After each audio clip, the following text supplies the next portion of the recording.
गच्छामि नियमसारं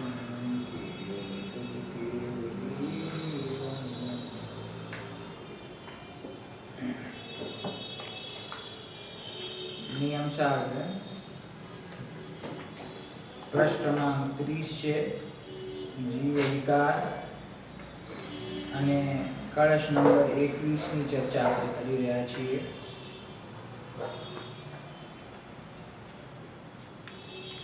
મોક્ષે મોક્ષે જયતિ સહજ જ્ઞાનમાનંદતાનમ निर्व्याबाधं स्फुटित सहजावस्थमन्तर्मुखं च लीनं स्वस्मिन् सहज विलसच्चिच्चमत्कार मात्रे स्वस्य ज्योतिः प्रतिहततमो वृत्ति नित्याभिराम.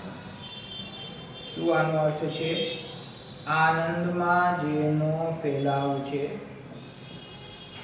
જે અવ્યાબાદ એટલે બાધા રહિત છે, જેની સહજ અવસ્થા ખીલી નીકળી છે, જે અંતર્મુખ છે, જે પોતામાં સહજ વિલસતા પરિણમતા ચિત્ત ચમત્કાર માત્રમાં લીન છે, જેણે નિજ જ્યોતિથી તમોવૃત્તિને એટલે કે અંધકાર દશાને અર્થાત અજ્ઞાન પરિણતિને નષ્ટ કરી છે, અને જે નિત્ય અભિરામ સદા સુંદર છે એવું સહજ જ્ઞાન સંપૂર્ણ મોક્ષમાં જયવંત વર્તે છે.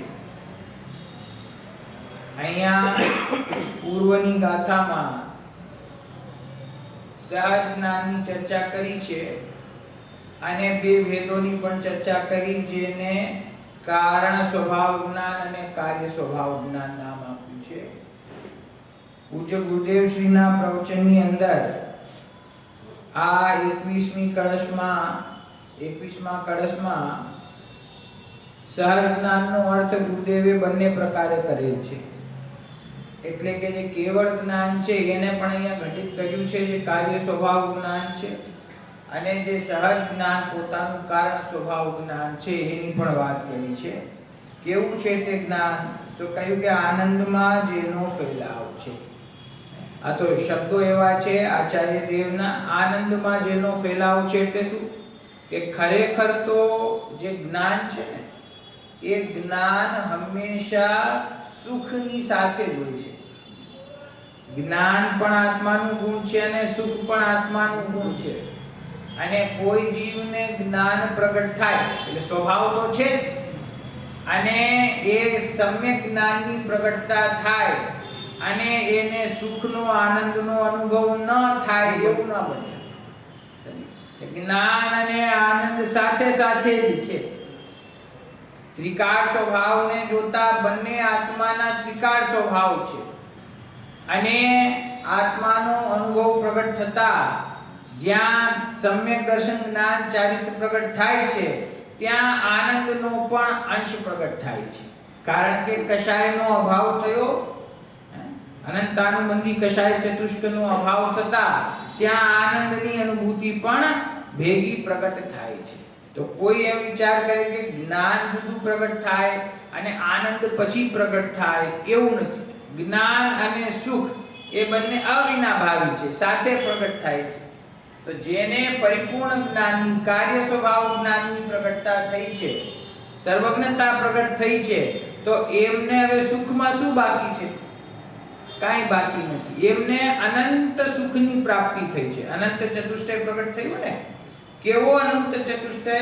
કે જે જીવનો અનાદિથી સ્વભાવ છે એ અનંત ચતુષ્ટય, એટલે કે જ્ઞાન દર્શન સુખ વીર્ય ચારિત્ર ઇત્યાદિ ગુણોની પરિપૂર્ણ શુદ્ધ દશા એને અનંત દશામાં પ્રગટ થઈ છે જીવને. તો ત્યાં જ્ઞાન પણ પરિપૂર્ણ છે, આનંદ પણ પરિપૂર્ણ છે, અને તે જ્ઞાન કેવું છે? તો કે છે કે તે અવ્યાબાદ છે, એટલે કે બાધા રહિત છે. આપણે કાલે વાત કરી હતી કે એક તો પોતાનો પ્રત્યેક સમયે જે નિરંતર અનુભવ થઈ રહ્યો છે, પોતાના જ્ઞાન સ્વભાવમાં પોતાનો ભગવાન આત્મા પ્રગટ થયો છે, તો હવે એમાં કોઈ બાધા આવવાની નથી. એ અનંત કાળ સુધી એવું ને એવું એ જ્ઞાનોપયોગ પોતાના સ્વભાવમાં સ્થિર છે. અને બીજી વાત કે એ જ્ઞાનની સ્વચ્છતામાં આખું જગત પ્રતિબિંબિત થઈ રહ્યું છે, તો એ વ્યવસ્થા પણ હવે અનંત કાળ સુધી એવી જ રહેવાની છે. વિશ્વ એ જ્ઞાનની અંદર પ્રતિબિંબિત થાય એમાં હવે કોઈ પણ પ્રકારની બાધા રહી નથી. કારણ કે વિશ્વ મારા જ્ઞાનની નિર્મળતામાં પ્રતિબિંબિત થાય એમાં વર્તમાનમાં બાધા કોણ છે? જ્ઞાનાવરણ દર્શનાવરણ કર્મ છે. આવરણ રૂપ જે કર્મો છે એમાં બાધા છે. ઘાતી કર્મો છે, બાધા છે. એ ઘાતી કર્મોનો અનંત પરમાત્માને અભાવ થયો છે. અને આયુષ્ય પૂર્ણ થતા આઘાતી કર્મોનો પણ અભાવ થઈને તેઓ સિદ્ધ દશા પ્રગટ કરે છે. તો એમને હવે અનંત અને સિદ્ધ પરમાત્માને એમના જ્ઞાનમાં જે વિશ્વ આખું જણાઈ રહ્યું છે, ત્રણ લોક ત્રણ કાળ જણાઈ રહ્યા છે, એમાં કોઈ પણ પ્રકારની બાધા આવે છે નહીં. માટે તે જ્ઞાન કેવું છે કે અવ્યાબાધ છે. અને પછી જેની સહજ અવસ્થા ખીલી નીકળી છે. અહીંયાથી આપણને ખ્યાલ આવે કે બંને પ્રકારના જ્ઞાનોની વાત છે. એક સહજ કારણ સ્વભાવ જ્ઞાન અને કાર્ય સ્વભાવ જ્ઞાન છે ને, કે જેની શું કહ્યું સહજ અવસ્થા ખીલી નીકળી છે. કે જે સહજ જ્ઞાન છે, જે ત્રિકાળ સ્વભાવ છે. સ્વભાવ કેવો છે? કે સમસ્ત વિશ્વને જાણવાનો જેનો સ્વભાવ છે. અને કેવો છે તે સ્વભાવ? કે વિશ્વને જાણે કોઈ પણ અન્ય પર પદાર્થની સહાયતા વગર એવો જીવનો સ્વભાવ છે. એ સ્વભાવની સહજ પરિપૂર્ણ અવસ્થા ત્યાં ખીલી નીકળી છે. ક્યાં કેવળ જ્ઞાનથી ત્યારે સર્વજ્ઞતા પ્રગટ થઈ, તો એ સ્વભાવ પરિણતિમાં પ્રગટ થઈ. જુઓ, સમ્યક દર્શન થાય. અનાદિકાળનો અજ્ઞાની જીવ હોય અને એને સમ્યક દર્શન જ્યારે પ્રથમવાર પ્રગટ થાય, બરાબર, અને પછી ધીરે ધીરે એ જીવ મોક્ષ માર્ગમાં આગળ વધે. સમ્યક દર્શન જ્ઞાન ચારિત્રનો અંશ પ્રગટ થયો, પછી તે પૂર્ણતાને પામે છે અને પછી શ્રેણી ચડીને અરહંત સિદ્ધ દશા પ્રાપ્ત કરે છે, બરાબર. તો આ જે ક્રમ છે એ ક્રમની અંદર જે કાંઈ પરિવર્તન થઈ રહ્યું છે તે પરિવર્તન ક્યાં થાય છે? કે પરિણતિમાં. પોતાનો જે જ્ઞાન સ્વભાવ છે, ચૈતન્ય સ્વભાવ છે, એ ત્રિકાળ સ્વભાવ એક સમય માટે આંશિકપણે પોતાની પરિણતિમાં પ્રગટ થયું, તો એનું નામ સમ્યક દર્શન. એ પરિણતિ પોતાના સ્વભાવમાં થોડા વધારા સમય માટે સ્થિર થાય, તો એમાં ગુણસ્થાનોની શ્રેણી આગળ વધવા લાગે. ચોથા ગુણસ્થાનથી પાંચમા ગુણસ્થાન, એનાથી પણ વધારે સ્થિરતા હોય તો છઠ્ઠા સાતમા ગુણસ્થાનમાં, અને પછી પૂર્ણપણે સ્થિર થઈ જાય તો અનંત અને સિદ્ધ દશા. તો સમ્યક દર્શનથી પ્રારંભ કરીને અને સિદ્ધ દશા સુધીની જે યાત્રા છે એ સમસ્ત યાત્રા ક્યાં ઘટિત થઈ રહી છે? પરિણતિ. તો જે સ્વભાવ છે, સ્વભાવમાં શું વધઘટ થાય છે? કે પહેલા જ્ઞાન આટલું હતું, સમ્યક દર્શન થયું ત્યારે આટલું થયું, કેવળ જ્ઞાન થયું ત્યારે પરિપૂર્ણ થઈ ગયું. એમ જ્ઞાન તો એવું જ છે. જ્ઞાન એકમાત્ર નહીં, પણ જ્ઞાનાદિ અનંત ગુણો જે જીવના છે એ તો ત્રિકાળ સ્વભાવ છે. તો એમાં કોઈ વધઘટ થતી નથી. વધઘટ આમાં થાય છે, આ નિયારો રહીએ છે ને. હા, અવસ્થામાં નિયારો. વધઘટ ક્યાં થાય છે? કે વધઘટ પરિણતિમાં. તો એટલા માટે કહે છે કે એ સહજ જ્ઞાનની અવસ્થા ખીલી ઉઠી છે. તો ખાલી અવસ્થા ખીલે છે. અવસ્થા ખીલે છે એટલે કે પર્યાયમાં એ જ્ઞાનાદિ અનંત સ્વભાવો છે એ પ્રગટ થાય છે. પૂર્ણપણે પ્રગટ થયા એટલે શું થયું? જેવો જીવનો અનાદિ અનંત સ્વભાવ હતો એવો સ્વભાવ પરિણતિમાં પ્રગટ થયો, એનું નામ મોક્ષ છે. સ્વભાવમાં કઈ ફેરફાર થઈ ગયો, સ્વભાવ પરિપૂર્ણ થઈ ગયો, સ્વભાવ પહેલા અધૂરો હતો અને હવે પૂરો થઈ ગયો, એવું સ્વરૂપ નથી. સ્વરૂપ તો પરિપૂર્ણ છે. પરિણતિ જે બહિર્લક્ષી હતી એ બહિર્લક્ષી પરિણતિ એક સમય માટે પણ પોતાના સ્વભાવનો આશ્રય કરે તો સમ્યક દર્શન પ્રગટ થઈ જાય. અને અંતર્મૂર્ત માટે આશ્રય કરે તો મોક્ષ પ્રગટ થઈ જાય. જે કાંઈ પ્રગટ થાય છે એ અવસ્થામાં થાય છે. અવસ્થા ખીલે છે, પણ જે સ્વભાવ છે એ સ્વભાવ તો પહેલેથી ખીલેલો જ છે. એમાં કઈ પહેલા બુઝાયેલો હોય ને પછી ખીલી ઉઠે છે, સ્વભાવમાં કઈ થતું નથી. સ્વભાવ તો એવો જ છે. જે પરિણતિ આપણે કહીએ ને, જે પરિણતિ જેટલા સમર્પણથી પોતાના સ્વરૂપનો અનુભવ કરે છે, એનું જ્ઞાન કરે છે, એમાં અહંપણું કરે છે, એમાં સ્થિર થાય છે, એ પરિણતિમાં એટલી વિશુદ્ધતા પ્રગટ થતી જાય છે, જેનું નામ ગુણસ્થાન છે. જેનું નામ ચતુર્થ ગુણસ્થાનથી લઈને ચતુર્દશ ગુણસ્થાન છે. એ બધા પરિવર્તન પરિણતિમાં છે. પરિણતિ કેટલી ખીલી એનું નામ ગુણસ્થાન છે. અને સ્વભાવ તો પરમ પરિપૂર્ણ છે. સ્વભાવ તો પરમ પારિણામિક છે. સ્વભાવ તો અવસ્થાઓથી ન્યારો છે. સ્વભાવ તો કર્મની દશાઓથી ભિન્ન છે.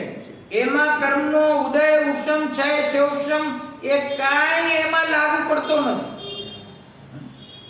કારણ કે જો સ્વભાવમાં કર્મની અપેક્ષા આવી જાય તો પછી પરિણતિમાં પરિપૂર્ણતા ક્યારે પ્રગટ ન થાય. આ બધી કર્મની સાપેક્ષતા પરિણતિમાં છે, પરાધીનતા પરિણતિમાં છે, વિવશતા પરિણતિમાં છે. અને પરિણતિ સ્વભાવનું આશ્રય કરે છે તો પરાધીનપણું છૂટે છે અને અવસ્થા જેવો સ્વભાવ છે એવી ખીલી ઉઠે છે. સમજી ગયા? જે અંતર્મુખ છે, અહીંયા ગુરુદેવે સરસ અર્થ કર્યો કે સહજ જ્ઞાન અંતર્મુખ છે.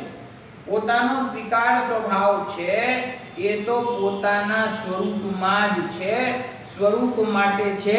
પણ પછી ગુરુદેવ પૂછે કે કેવળ જ્ઞાન છે એ અંતર્મુખ છે કે બહિર્મુખ? કેવળ જ્ઞાન તો લોકાલોકને જાણે છે ને, તો લોકાલોકને જાણે તો એ જ્ઞાનની દિશા બહિર્મુખ છે કે અંતર્મુખ છે? એ જ્ઞાન તો અંતર્મુખ છે, બહિર્મુખ નથી.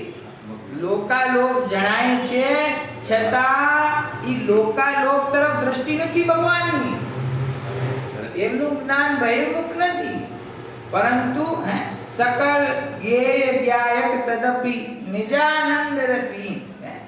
ભક્તિમાં સ્તુતિમાં છે તો પોતાના અતિન્દ્રિય આનંદમાં ભગવાન તો લીન છે, પોતાના સ્વરૂપની આરાધનામાં લીન છે. અને લીન રહેતા સાધક દશામાં લીન થયા તો સાધ્ય દશા પ્રગટ થઈ. એ સાધ્ય દશા પ્રગટ થતા જ્ઞાનાદિ અનંત ગુણો પરિપૂર્ણ અવસ્થાએ પ્રગટ થયા. તો એના કારણે જ્ઞાનમાં જે સ્વચ્છતા પ્રગટ થઈ અને આવરણનો અભાવ થયો, તેથી આખું વિશ્વ એમાં ઝલકે છે. પરંતુ ભગવાનનું જ્ઞાન છે, કેવળ જ્ઞાન છે, એ બહિર્મુખ નથી, અંતર્મુખ છે. તો જ એ અર્થની સિદ્ધાંતની સિદ્ધિ થાય છે કે જ્ઞેયથી જ્ઞાન નથી થતું. લોકાલોકને જાણે તો લોકાલોક તરફ દ્રષ્ટિ હોય તો લોકાલોક દેખાય ને, કે ના એવું જરૂરી નથી. કારણ કે જ્ઞેયથી જ્ઞાન થતું નથી. જ્ઞાન તો પોતાના સ્વભાવથી થાય છે. જ્ઞાન તો અનાદિ અનંત પોતાના સ્વરૂપમાં સહજ જ્ઞાન વ્યાપ્ત છે. એ સહજ જ્ઞાન જેવું છે એવું પરિણતિમાં ખીલી ઉઠ્યું તો એનો મહિમા તમને આવ્યો. પણ એ તો ખરેખર અનાદિકાળથી એવો જ છે. લોકાલોકને જાણવા માટે લોકાલોક તરફ દ્રષ્ટિ કરવી પડતી નથી. પોતાના ઉપયોગને બહિર્મુખ લઈ જવો પડતો નથી. બહાર લઈ જાય ઉપયોગને તો સ્વભાવનો આશ્રય છૂટી ન જાય. ઉપયોગ તો પોતાના સ્વરૂપમાં સ્થિર છે. એ સ્વરૂપની સ્વચ્છતામાં જ લોકાલોક પ્રતિભાસિત થાય છે.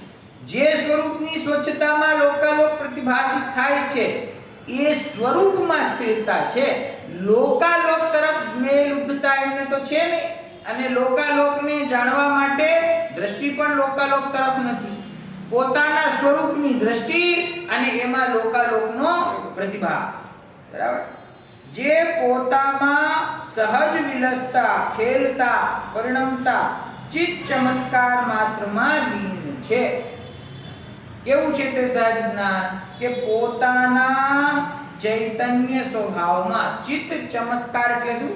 ચૈતન્યનો ચમત્કાર. અને ચમત્કાર એટલે શું? કે એક ચૈતન્ય સિવાય પોતાના સ્વરૂપમાં બીજા કોઈ વિભાવો પ્રવેશ કરી શકતા નથી. મારો સ્વભાવ કેવો છે? કે ચૈતન્ય ચમત્કાર. ચમત્કાર એટલે કે છે કે એ ચૈતન્યની પાછળ છે ને બીજા અનંત ગુણો ઊભા છે. એટલે એક ચૈતન્ય સ્વભાવનો આશ્રય કરતા અનંત ગુણોની શુદ્ધ પરિણતિ પ્રગટ થાય છે. સર્વગુણાંસ્તે સમ્યક દ્વયમ કહ્યું ને, એનો અર્થ શું છે? કે જ્ઞાન છે એ જ્ઞાનનો તમે આશ્રય, સહજ જ્ઞાનનો આશ્રય કરો. સમ્યક દર્શન, સહજ જ્ઞાન એટલે સહજ જ્ઞાન કહો, આત્મા કહો, ચૈતન્ય કહો, જ્ઞાયક કહો, એક જ વાત છે. પોતાના સ્વરૂપનો આશ્રય કરતા આ જીવે કદી કલ્પના ન કરી હોય એવો અતિન્દ્રિય આનંદ એને પ્રગટ થાય છે. એના અનંત ગુણો સમ્યકપણે પરિણમી જાય છે. અનાદિકાળથી ક્યારે અનુભવ નહીં કરેલો એવો આનંદ પ્રગટ થાય છે. અને અનાદિકાળનું દુઃખ એટલે કે સંસાર ચક્ર રૂપી દુઃખ છૂટીને એને સાદી અનંત કાળ માટે અનંત સુખની પ્રાપ્તિ થાય છે. તો આ ખરેખર ચૈતન્ય ચમત્કાર છે કે નહીં? છે. કે આ અનાદિકાળથી જે જીવને પ્રગટ નથી થયું, પ્રાપ્ત નથી થયું એવો સુખનો દરિયો, સુખનો સ્ત્રોત એ પોતાના સ્વભાવમાં એ, તેથી એને ચૈતન્ય ચમત્કાર કહેવામાં આવે છે. કે એક સેકન્ડ માટે નહીં, એક સમય માટે તો એનો અનુભવ કરીને જુઓ તો તમને ખબર પડે કે એમાં શું ચમત્કાર છે. કે અનાદિકાળનું દુઃખ મટી જાય એમાં. સમજી ગયા? હા. તો જે પોતામાં સહજ વિલસતા અચિત ચમત્કાર માત્રમાં લીન છે અને જેને નિજ જ્યોતિથી, પોતાની જ્યોતિથી તમોવૃત્તિ એટલે કે અંધકાર દશા, અને અંધકાર દશા એટલે અજ્ઞાન રૂપ પરિણતિને નષ્ટ કરી છે. સ્વભાવનો આશ્રય કરતા અજ્ઞાનનો અભાવ થાય છે. અને જે નિત્ય અવિરામ સદા સુંદર છે. સુંદર એટલે શું કામ ખબર છે? આપણી જીનવાણીમાં સુંદર કોને કહે છે? કે જે એક રૂપ છે ને, જે પોતાના એકત્વમાં રહેલું છે તે સુંદર છે. સમય સાર ચોથી ગાથામાં ચર્ચા, એકત્વ નિશ્ચયગત સમય સર્વત્ર સુંદર લોક. એ સુંદર એટલે શું? કે જે એકાકી છે, જે એકલો છે, જેમાં અન્ય દ્રવ્યોની અને અન્ય ભાવોની ભેળસેળ નથી, જે પોતાના સ્વરૂપમાં સ્થિત છે એ સુંદર છે. બે વસ્તુ મળે તો એમાં અસુંદરતા ઉત્પન્ન થાય, દ્વૈત ઉત્પન્ન થાય. જ્યાં સુધી એકલો છે ત્યાં સુધી સુંદર છે. તો કે જે જ્ઞાન છે એ જ્ઞાન નિત્ય વિરામ છે, સદાકાળ સુંદર છે. એનો અર્થ હું એમ કરું છું કે જગતના અનંત જ્ઞેય પદાર્થો એમાં ઝળકે છે છતાં પણ પોતાના જ્ઞાનાકાર રૂપ એક ભાવને છોડતો નથી, માટે જ્ઞાન સુંદર છે. ભલે સંસારી જીવનું જ્ઞાન હોય કે ભલે કેવળ જ્ઞાનીનું જ્ઞાન હોય, એ જ્ઞાનમાં અન્ય પદાર્થોની કોઈ મિક્સિંગ છે નહીં. સર્વજ્ઞ પરમાત્માને તો લોકાલોક આખું જણાય, અનંત જ્ઞેયો જણાઈ રહ્યા છે. તો એ અનંત જ્ઞેયોમાં જે કઈ શુદ્ધતા અશુદ્ધતા છે એ શુદ્ધતા અશુદ્ધતા કેવડી ભગવાનના જ્ઞાનમાં આવે કે ન આવે? કે જ્ઞેયકૃત અશુદ્ધતા એમાં આવતી નથી. છઠ્ઠી ગાથા છે, જ્ઞેયકૃત અશુદ્ધતા જ્ઞાનને છે નહીં. એ જ્ઞેયમાં જે અશુદ્ધતા છે એ જ્ઞેયની અશુદ્ધતા જ્ઞેયમાં છે. જ્ઞેયનો જે આકાર છે એ જ્ઞેયનો આકાર જ્ઞેયમાં છે, જ્ઞાનમાં આવતો નથી. તેથી જ્ઞાન સદાકાળ અભિરામ એટલે કે સુંદર છે. કેમ સુંદર છે? કોઈ પણ પદાર્થ એમાં પ્રતિબિંબિત થાય એનાથી જ્ઞાન પ્રભાવિત થતું નથી. કોઈ બહારનું જ્ઞેય જ્યારે જ્ઞાનમાં જણાય અને એનો આકાર, એનો રંગ એ જો જ્ઞાનમાં આવી જતું હોય, એનો ભાવ જ્ઞાનમાં આવી જાય, એના ગુણો જ્ઞાનમાં આવી જાય, એનો વિકાર જ્ઞાનમાં આવી જાય, તો પછી જ્ઞાન સ્વચ્છ સુંદર કેવી રીતે રહે? આ દર્પણ છે, એ દર્પણ શું કામ છે? અત્યારે એની સમક્ષ જે વસ્તુ છે એ એમાં પ્રતિબિંબિત થાય છે, બરાબર? અને એ વસ્તુ હટી જાય ને બીજી વસ્તુ આવે તો બીજી વસ્તુ પ્રતિબિંબિત થાય. તો એ દર્પણમાં કઈ વસ્તુનો પ્રવેશ છે? એકેય વસ્તુનો પ્રવેશ નથી. કોઈ પણ એક વસ્તુનો જો એમાં પ્રવેશ થઈ જાય તો પછી બીજી વસ્તુ એમાં પ્રતિબિંબિત થાય કેવી રીતે? તો એની સ્વચ્છતા છે એ સ્વચ્છતાનો અભાવ છે. તો આપણે દર્પણ શું કામ જોઈએ છીએ? કારણ કે આપણને ખબર છે કે આની અંદર ગમે તેટલું પ્રતિબિંબ દેખાય પણ એનાથી દર્પણ પ્રભાવિત થતો નથી. છે? તો જ્ઞાન છે એ જ્ઞાન એકરૂપ છે, સુંદર છે, જ્ઞાનાકાર રૂપ છે. આપણને જ્ઞાનની શક્તિ ખ્યાલમાં છે કે અનંત જ્ઞેયોને જાણે કે ઓછા જ્ઞેયોને જાણે કે વધારે જ્ઞેયોને જાણે, છેવક્ષમ દશામાં છેવક્ષમથી જાણે, કેવળ જ્ઞાનની દશામાં કેવળ જ્ઞાનથી જાણે, પણ એ સહજ જ્ઞાનમાં અન્ય કોઈ જ્ઞેયનો આકાર પ્રવેશ કરતો નથી. એના ભેદો જ્ઞાનને ભેદરૂપ કરી દેતા નથી. જ્ઞેય અનંત છે તો જ્ઞાન અનંત થઈ જાય કે ના થઈ જાય? ટુકડા થઈ જાય કે ના થઈ જાય જ્ઞાનના? જ્ઞેયથી જ્ઞાન નથી, જ્ઞેયના કારણે જ્ઞાન નથી. અને જ્ઞેયો ભેદરૂપ છે તો એને જાણવા વાળું જ્ઞાન ભેદરૂપ થઈ જાય એવું પણ નથી. જ્ઞેયોના અનંત આકારો છે, એના નિમિત્તે જ્ઞાનમાં અનંત આકાર થઈ જાય અને જ્ઞાનમાં ભેદ પડી જાય એવું નથી. જ્ઞાન હંમેશા એકાકાર રૂપ છે. જ્ઞાન હંમેશા એ સમસ્ત જ્ઞેયોથી ભિન્ન છે. એ જ્ઞાન હંમેશા આ જ્ઞેયોની ઉપર તરે છે, એવો શબ્દ આવે છે. ઉપર તરે છે. જેમ કે પાણીની અંદર ઓઇલનું ટીપું નાખો, તેલનું, તો તેલ ઉપર તરે છે. એવી રીતે કે જ્ઞાન છે એ સમસ્ત જ્ઞેયોની ઉપર તરે છે. એ જ્ઞેયોમાં મિશ્ર થઈ જતો નથી, જ્ઞેયોમાં મિક્સ થઈ જતો નથી. જ્ઞેય જ્ઞાન મળીને એક દશા થઈ જતી નથી. જ્ઞાન હંમેશા જ્ઞાન છે. એમાં ગમે તેટલા જગતના જ્ઞેયો જણાય, સ્વજ્ઞેય જણાય ને પરજ્ઞેય જણાય, પણ પર રૂપે જ્ઞાન ક્યારે થતું નથી. એ સ્વભાવ રૂપ છે, સ્વભાવ રૂપ રહે છે, એક રૂપ છે, એક રૂપ રહે છે.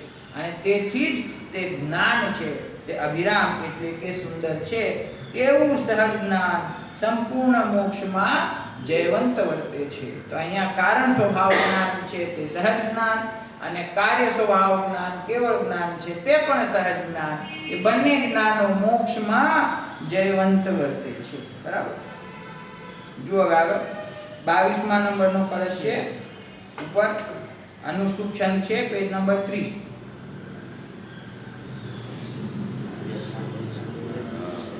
હા, વાંચો.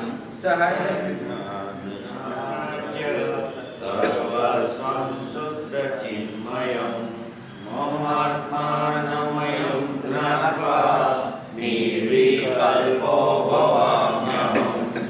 ફરીથી પણ સહજ જ્ઞાન સામ્રાજ્ય સર્વસ્વં શુદ્ધ ચિન્મયં મમાત્માનમયં જ્ઞાત્વા નિર્વિકલ્પો ભવામ્યહં.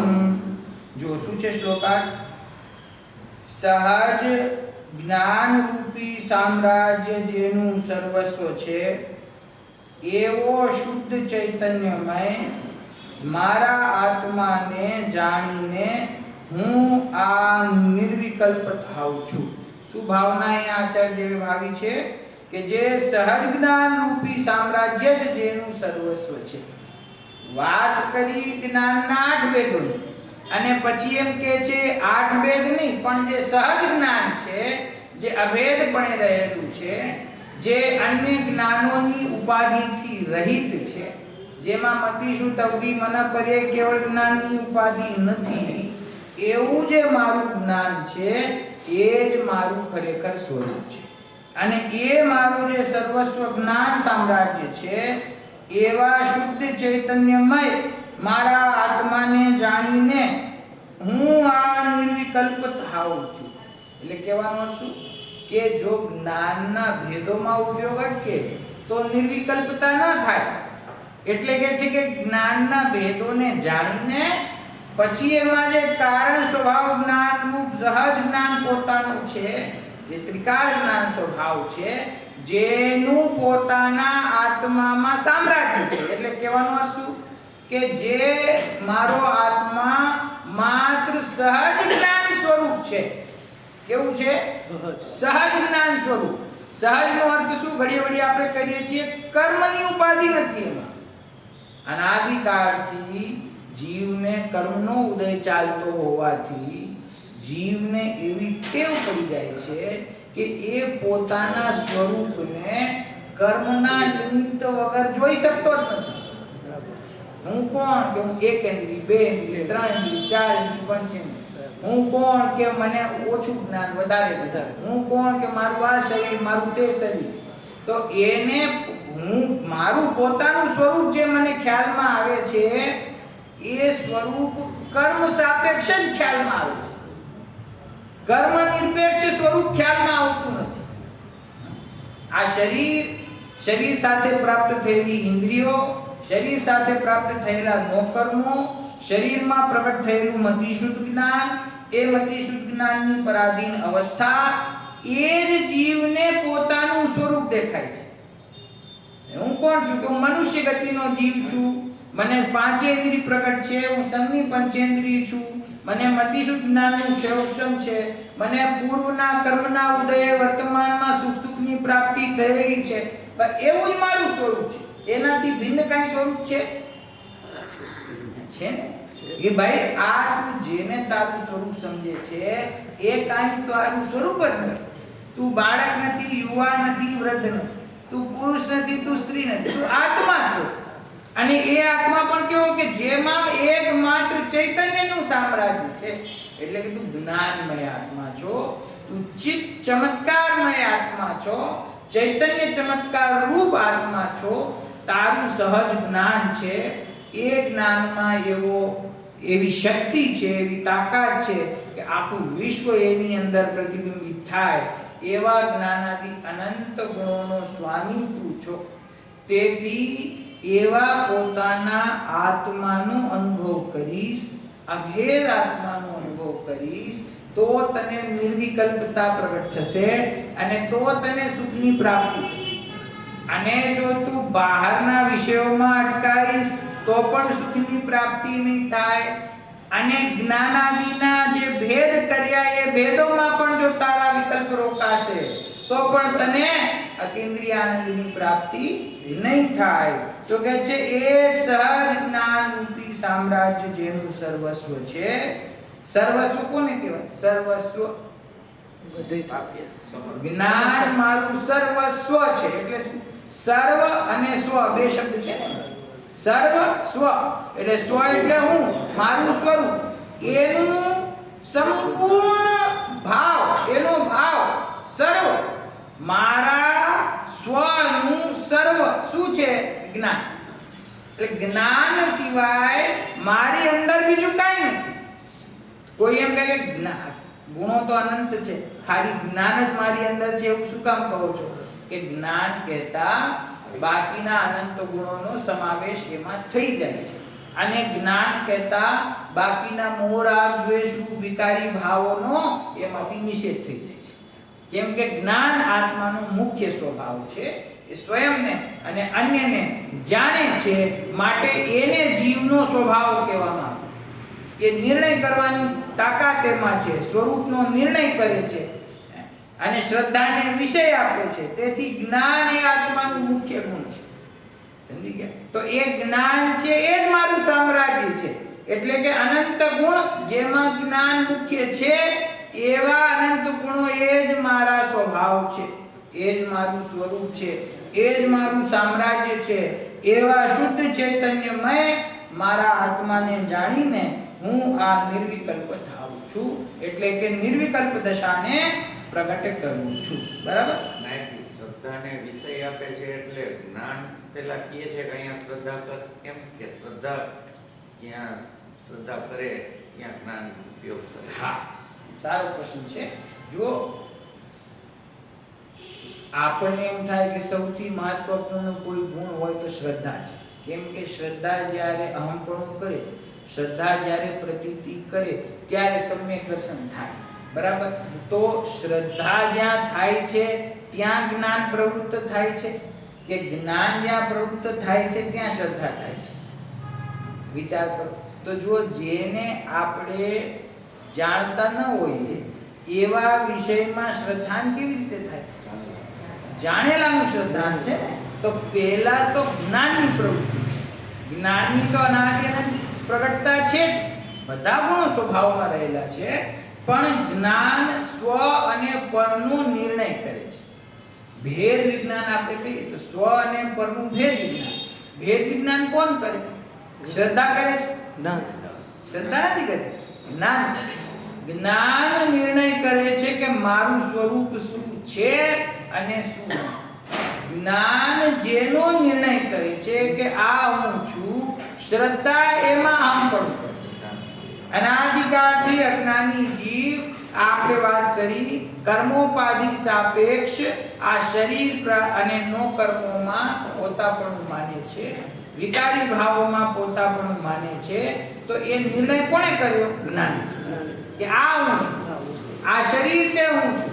જ્ઞાન જ્યારે નિર્ણય કરે છે કે આ શરીર તે હું છું, તો શ્રદ્ધા એમાં અહમ કરે છે કે આ હું છું, પ્રતીતિ કરે છે, એનો અહમપણે અનુભવ કરે છે. અને જ્ઞાન જ્યારે પોતાના સ્વરૂપનો નિર્ણય કરીને એમ નક્કી કરે છે કે આ હું છું, તો શ્રદ્ધા ત્યાં પ્રતીતિ કરે છે. અઘરું છે. શ્રદ્ધા પ્રતીતિ કરે છે એટલે એનો અર્થ શું કહેવાય?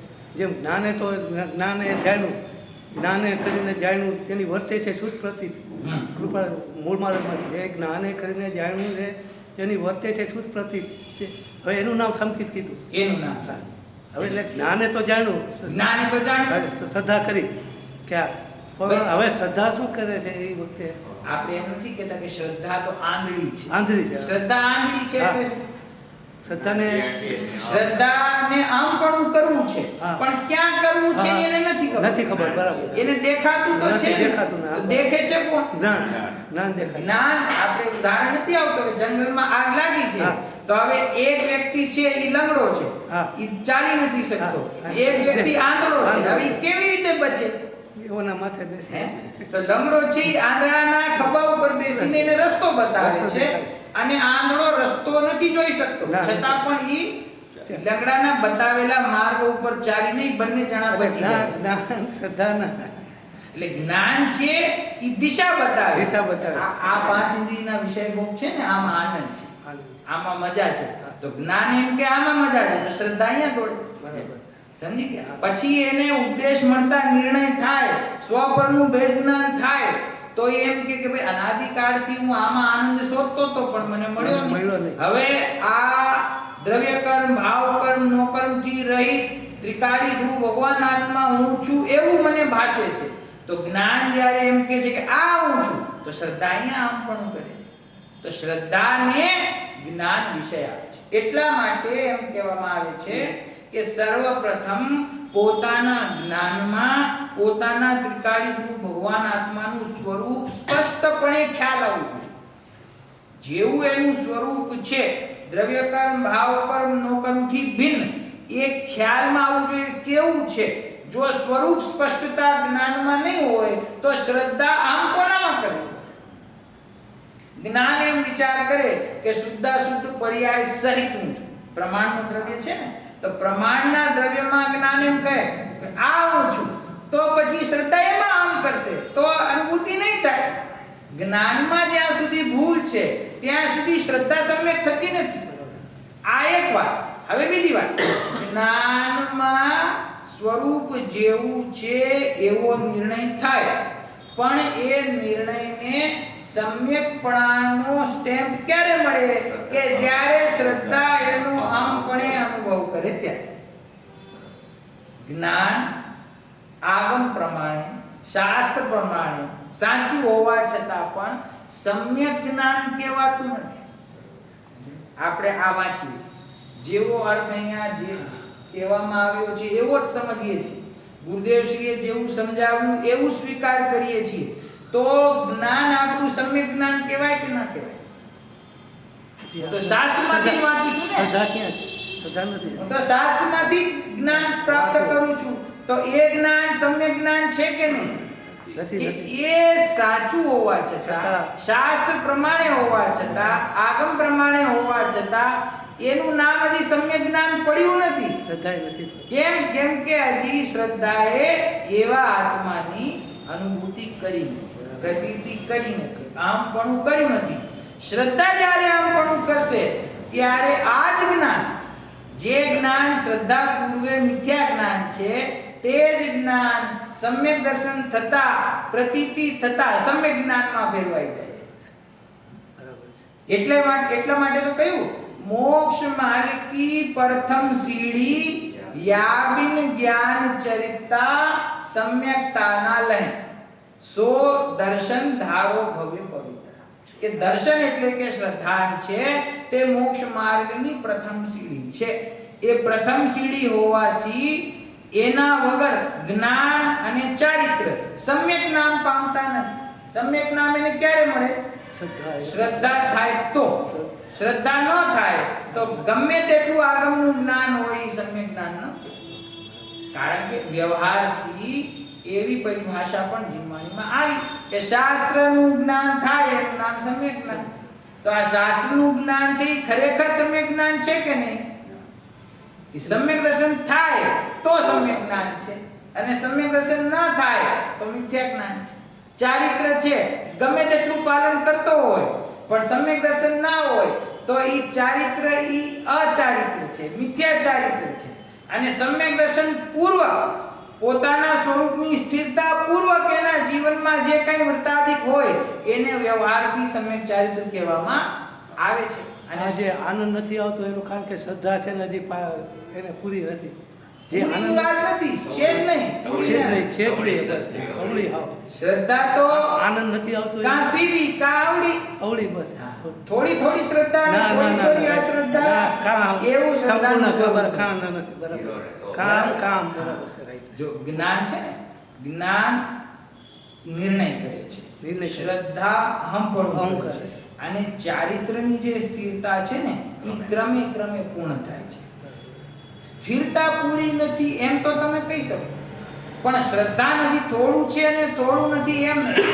શ્રદ્ધા તો કાં તો વિપરીત છે અને કાં સમ્યક.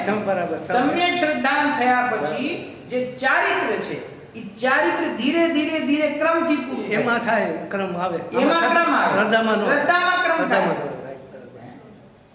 બરાબર. આ અધ્યાત્મની અપેક્ષા છે, આ અધ્યાત્મની અપેક્ષા છે. આગમની અપેક્ષાની, કરણામ યોગની સૂક્ષ્મ અપેક્ષાની વાત નથી કરતો. એમાં એવું પણ આવે છે, શ્રદ્ધા પણ મિશ્ર હોય છે, પણ એ આપણો વિષય અત્યારે છે નહીં. અને એમાંથી અન્યથા અર્થ ગ્રહણ ન કરો. ગુણસ્થાન આપણે વાંચીએ ને તો પ્રથમ ગુણસ્થાન મિથ્યા, બીજું ગુણસ્થાન સાસાદન, ત્રીજું મિશ્ર છે ને. તો મિશ્ર એટલે ત્યાં મિશ્ર છે કે ત્યાં સમ્યક મિથ્યા. મિશ્ર એટલે શું? સમ્યક મિથ્યા. પણ એ અપેક્ષા જુદી છે. આગમની અપેક્ષા, કર્મોની જે અવસ્થા થાય છે એની અપેક્ષા એ છે, એને અત્યારે ભૂલી જવું. અધ્યાત્મ એટલે કે એ પોતાના સ્વરૂપનો અભ્યાસ. અધ્યાત્મ એટલે સ્વરૂપનો અભ્યાસ. અધિઆત્મ જે આત્માની નજીક છે એનું નામ અધ્યાત્મ છે. તો એ સ્વરૂપનો અભ્યાસ, એ પ્રકરણની અંદર જે શ્રદ્ધા ગુણની વાત છે, એ શ્રદ્ધા ગુણ કાં તો પરદ્રવ્યમાં આમપણું કરી રહ્યું છે, અને ત્યાંથી શ્રદ્ધા જો હટે તો એ પોતાના સ્વરૂપનો અનુભવ કરી રહી છે, એમાં આમપણું કરી રહી છે. બે જ સ્થિતિ છે, એના સિવાય બીજી કોઈ સ્થિતિ છે.